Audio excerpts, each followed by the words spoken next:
Καλησπέρα, είναι πριν τις 2. 29 Νοεμβρίου, ημέρα Σάββατο 2014, και ήρθαμε εδώ πέρα να πάρουμε λήψεις για το πιο καλοδιατηρημένο θέατρο του ελλαδικού χώρου. Όχι όμως το πιο μεγάλο, είναι της Επιδαύρου.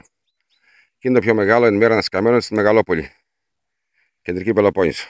Και αυτό είναι στην Πελοπόννησο, στο μεγαλύτερο ιερό του Ασκληπιού του Θεού της Υγείας στην Επίδαυρο, και ήταν χωρητικότητα 15.000 θεατών.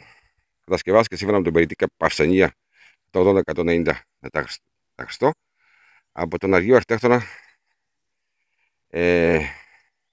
Πολύκλητο, το νεότερο, μεταξύ 340 και 330.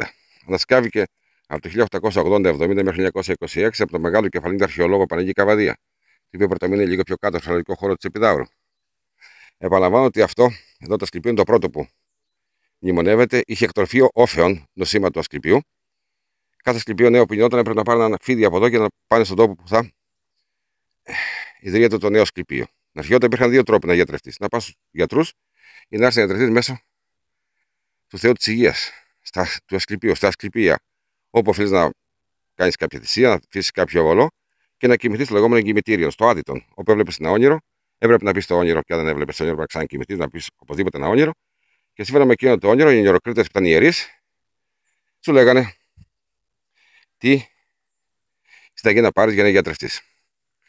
Αυτές οι συνταγές, οι οποίες είναι σε πέτρα, εδώ είναι στην ΚΟ, που είναι άλλο μεγάλο Ασκληπείο, πατέρα του Ιπποκράτη ήταν σε ξύλο. Αυτές λοιπόν οι επιγραφές έχουν βρεθεί σε μεγάλο βαθμό και εμείς διαπιστώνουμε διάφορες ασθένειες, γιατί όποιος έμενε υγιής, τότε αφιέρωνε μια πλάκα μαρμάρινη στο Ασκληπείο, που είναι λίγο πιο κάτω εδώ.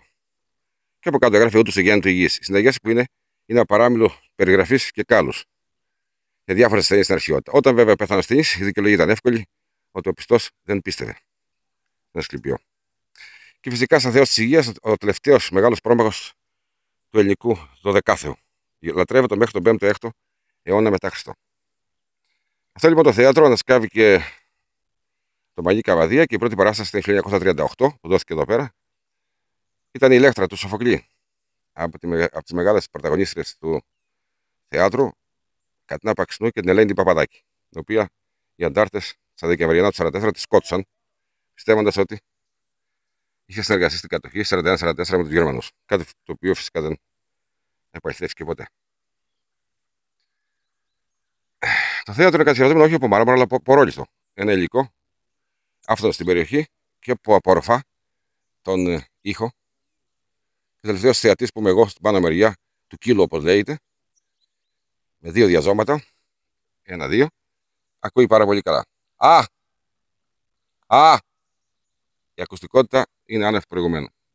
Εκεί στην κορυφή, στη μέση που βλέπετε, υπήρχε μια τρύπα στη σκηνή, όπου ο ήχος έφευγε και διοχετεύεται υπογείως σε κάσμα κάθε θεατή, από μια τρύπα.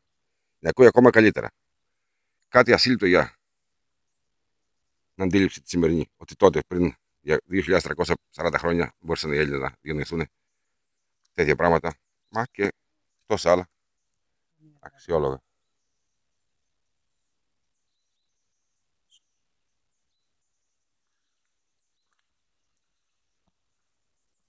Αυτή είναι η ορχήστρα, και εκεί μπροστά είναι τα παρασκήνια. Εδώ αλλάζαν οι ηθοποιοί. Πίστευαν αρχαίοι οι Έλληνες ότι έπρεπε η διασκέδαση να βοηθάει στη θεραπεία της ασθένειας των ασθενών που νοσηλεύονται λίγο πιο κάτω εδώ πέρα, στο ένα μεγάλο οίκημα που λέγεται Λεωνίδιον. Όπως βέβαια δεν συνάδει ο αριθμός των θεατών 15.000 με τους ασθενείς. Αυτό σημαίνει ότι μπορούσαν για την ψυχική ηρεμία και γαλήνη πολλοί να παρακολουθούν, γιατί αποτελούσε μέρος της ζωής του πολιτισμού των Ελλήνων το θέατρο. Όνειρο κάθε βέβαια ηθοποιού, τραγικού ή κωμικού, να παίξει στην Επίδαυρο. Κυρίως Έλληνα. Εδώ έχουν συνδυάσει συναυλίες ο μεγάλος Δημήτρης Μητρόπουλος, που ήταν Πελοποννήσιος από τη Ζάτουνα, και η διάσημη Μαρία Κάλλας, η τενόρος στην όπερα, σοπράνο τι ήταν, και αυτή η Πελοποννήσια από τη Σκάλα της Λακωνίας. Πολλά φιλιά από την Επίδαυρο. Γεια σας.